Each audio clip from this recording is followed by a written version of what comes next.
Friends, चलो आज हम तुम्हें एक पूंछ कटे शेर की बहुत ही मज़ेदार कहानी सुनाने जा रहे हैं।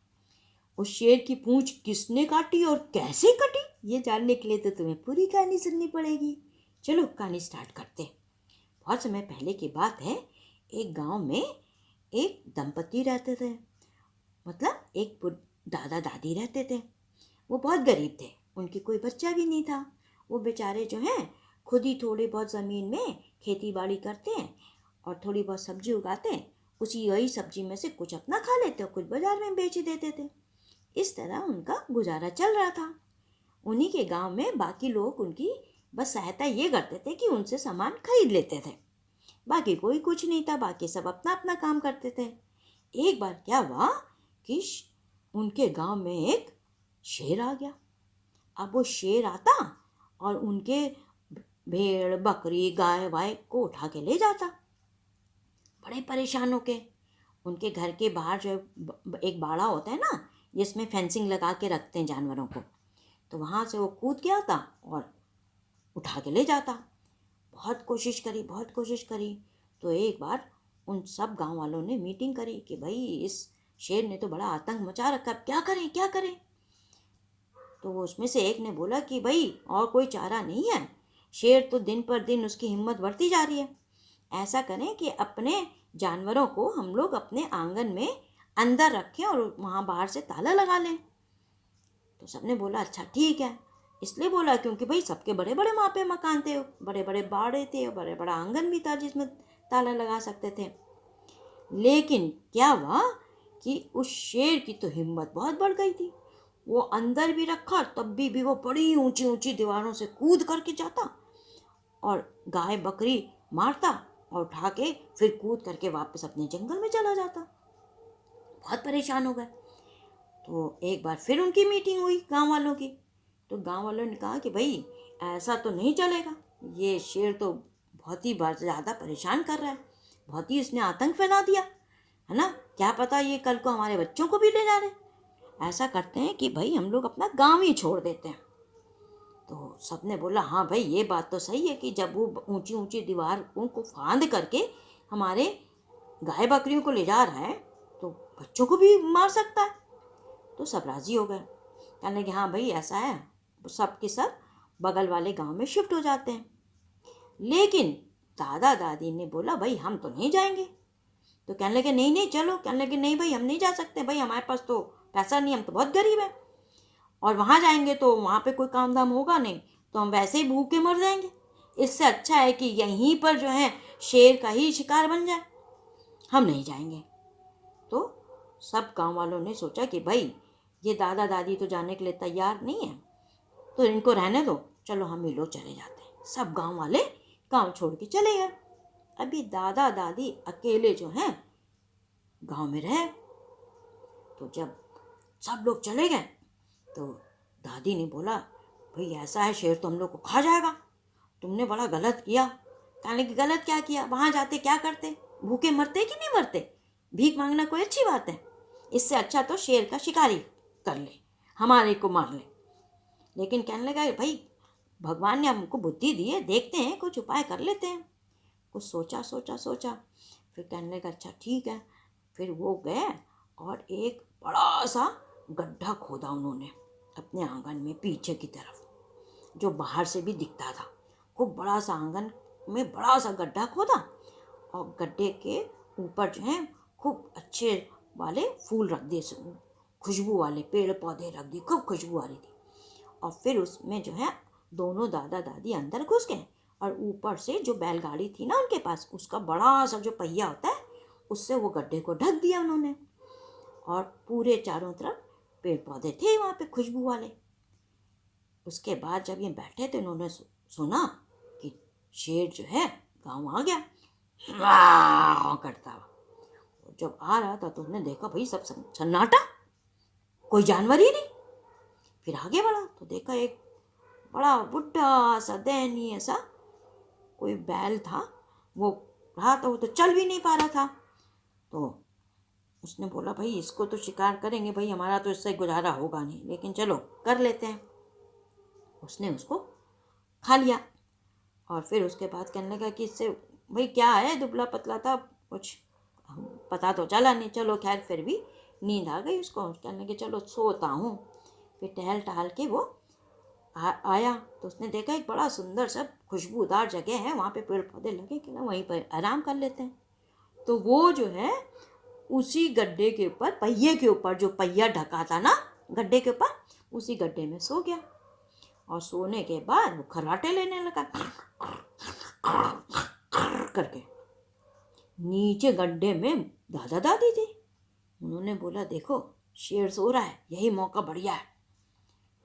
तो ऊपर झाँका दादी ने, और दादा ने भी ऊपर देखा तो देखा शेर की पूंछ जो है पहिए के, वो जो सलाखें होती ना, उसके नीचे से, उसके बीच से नीचे लटकी हुई है। तो दादा ने दादी से बोला कि देखो ऐसा है कि अब मैं इस शेर की पूंछ पे लटक जाऊंगा और फिर तुम मेरी कमर को अच्छी तरह पकड़ लेना और छोड़ना नहीं, और पूंछ को भी नहीं छोड़ूंगा। कहने कि तुम क्या करने वाले हो, तुम तो एकदम ही जो है हम लोग तो मर ही जाएंगे एकदम। कहने कि बस तुम करो, तो जैसा मैं बोल रहा हूँ एकदम करना और एकदम छोड़ना नहीं। फिर उसने क्या किया कि शेर की पूंछ पकड़ ली और पूंछ को पूरी दम लगा के लटक गया। जब लटक गया तो शेर की नींद खुली। और शेर क्या देख रहा था कि उसने सपना देखा कि गाय आई हुई है, और गाय को जैसे खाने के लिए जाता है, खूब मोटी तगड़ी गाय थी, उसको जैसे ही जो है खाने के लिए लपकता है तो गाय जो है उसको अपनी सींग मार देती है और सींग उसके पूंछ के पास लगती है और उसी दर्द से उठता है वो। तो लेकिन जब उठता है, जब उसका सब मतलब सोने से उठ जाता है तो देखता है कि भैया गाय वाय तो वहाँ कुछ नहीं है, और नीचे से कोई उसकी पूंछ खींच रहा है। कहने लगे अरे क्या चीज़ है। कहने लगे अरे भगवान, वो नीचे जाकर तो देखा दादा दादी। कहने लगे ये क्या है। फिर वो कस के दौड़ा, लेकिन दादा दादी डरने वालों में तो थे नहीं, है ना। वो कस के पकड़े रहे। और शेर कभी इधर उछले, कभी उधर उछले, कभी इधर उछले, लेकिन वो पीछा नहीं छुटा पा रहा था दादा दादी से। उसके बाद एक बार उसने जो है कस के पूरी ताकत लगा के आगे बढ़ा, भागने की कोशिश करी, तो पता चला आगे तो भाग गया, उसकी पूंछ जो है दादा दादी के हाथ में। और उसने देखा अरे मेरी पूंछ गायब, और मेरी जो है वहां पे जो है खून भी निकल रहा है। और पूंछ के बिना तो उसको इतनी शर्म आई, कहना मैं शेर और बिना पूंछ, मेरी इतनी सुंदर पूंछ कट गई, और क्या बात हो गई भाई गॉड, ये कितनी शर्म की बात है। वो भागते भागते फिर अपने घर चला गया और एकदम शर्म के मारे पानी हो रहा था। और इधर क्या हुआ कि दादा दादी गड्ढे से निकले। दादी ने बोला अब तो शेर पक्का पक्का आके हम लोग को खा जाएगा। कहने के अरे भाई अभी सोचने दो हमको, अभी ऐसी बातें ना करो, सोचने दो, आएगा वो तो मालूम है। सोचने लगे दादा दादी वो कि क्या करें। फिर उनको एक तरकीब सूझ गई। वो एक लंबा सा नारियल का पेड़ था उनके गांव में। तो उन्होंने बोला, दादा ने बोला कि ऐसा है चलो नारियल के पेड़ के ऊपर चढ़ते हैं। कहने नारियल के पेड़ के ऊपर मैं कैसे चढ़ूंगी। कहने भाई चढ़ना तो पड़ेगा ही। फिर उसके बाद किसी तरह दोनों ने ऊपर चढ़ जाते हैं। इस बीच क्या होता है कि शेर अपने घर पहुंचता है। तो शेर का तो खानदान बहुत बड़ा होता है, उसके मम्मी पापा चाचा चाची, है ना, भांजे भतीजे सब थे। सब उसकी हालत देखते हैं, कहते हैं अरे तुम्हारी पूंछ कैसे कट गई। कहने कि एक बुड्ढे ने जो है हमारी पूंछ काट दी, और क्या करें, मेरे को तो इतनी शर्म आ रही है। कहने कि चलो इससे बदला लेते हैं। और चले वो, और चले गांव पहुंचे, सबकी सब पूरी शेरों की सेना। और वहां पहुंचे तो देखा बुढ़े बुढ़िया मिले नहीं, कहीं दादा दादी गए। तो फिर सुस्ताने के लिए वो एक पेड़ के नीचे बैठे, और वो वही पेड़ था जिसके ऊपर की दादा दादी चढ़े हुए थे, नारियल के पेड़। तब तक क्या हुआ कि शेरों को देख के दादी की जो है छींक आ गई, अच्छी। और जैसे ही अच्छी सुना, नीचे शेर ने बोला अरे ये तो ऊपर है। कहने के अच्छा नीचे उतरो। लेकिन शेर और दादा दादी क्यों उतरते, शेर चाहे कितना भी बोलता रहता। तो शेरों ने बोला कि ऐसा है सबसे नीचे शेर तुम पहले बात जिसकी पूंछ कटी थी ना, कहने कि तुम सबसे नीचे हो, और फिर तुम्हारे ऊपर एक एक करके चढ़ेंगे और हम शेर के ऊपर तक पहुंच जाएंगे और फिर उसके बाद इनको उतार लेंगे।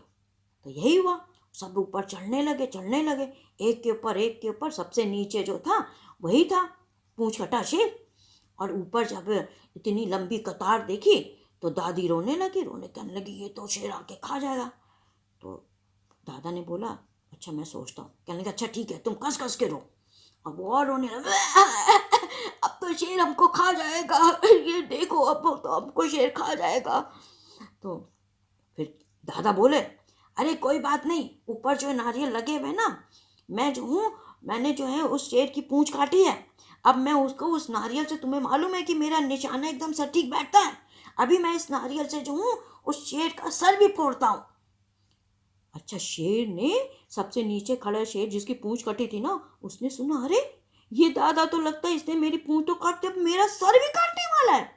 तो उसने आव देखा ना ताव भागने लगा और जैसे ही भागा तो ऊपर से उसके ऊपर जितने लोग चढ़े थे, उसके पापा मम्मी दादा चाचा चाची भांजे भतीजे, सब धड़ धड़ धड़ धड़ धड़ धड़ करके नीचे। किसी की हड्डी टूटी, किसी का पैर टूटा, किसी के हाथ में मोच आ गया, किसी के पेट वह फट गया, सब कराते हुए चले गए। कहने लगे अरे भगवान ये लोग तो बड़े खतरनाक हैं। और सब भाग गए अपने वहीं पर। कहने लगे इन लोगों से तो कभी भी आना ही नहीं चाहिए, ये तो बहुत खतरनाक लोग हैं। और फिर उसके बाद जो है ये आराम से ये लोग रहने लगे। बाकी गांव वालों ने सुना कि अरे शेर तो गायब हो गया, वापस आए। कहने लगे शेर कैसे गायब हो? कहने लगे अरे हमने तरकीब से गायब कर दिया, बताया नहीं क्यों। फिर सब गांव वाले बड़े खुश हो गए। तो उन्होंने बोला कि भाई तुम लोग तो सबसे अच्छे हो, आप लोग सबसे अच्छे हो, बहुत ज़्यादा बुद्धिमान भी हो, और आप अब हमारे सरपंच बन जाओ और हम आपके लिए सब सेवा करेंगे। और सब गांव वाले उनकी सेवा करने लगे, उनका खाना पीना हो गया। अब वो आराम से रहने लगे और पूंछ कटा शेर शर्म के मारे कभी भी वापस नहीं आया। कैसी लगी कहानी बच्चों? मज़ेदार थी ना? अच्छा सुनो, जल्दी से कमेंट करके बताओ, और अगर सब्सक्राइब नहीं किया है तो फटाफट सब्सक्राइब कर लो, ठीक है? फिर अगली कहानी के साथ मिलते हैं।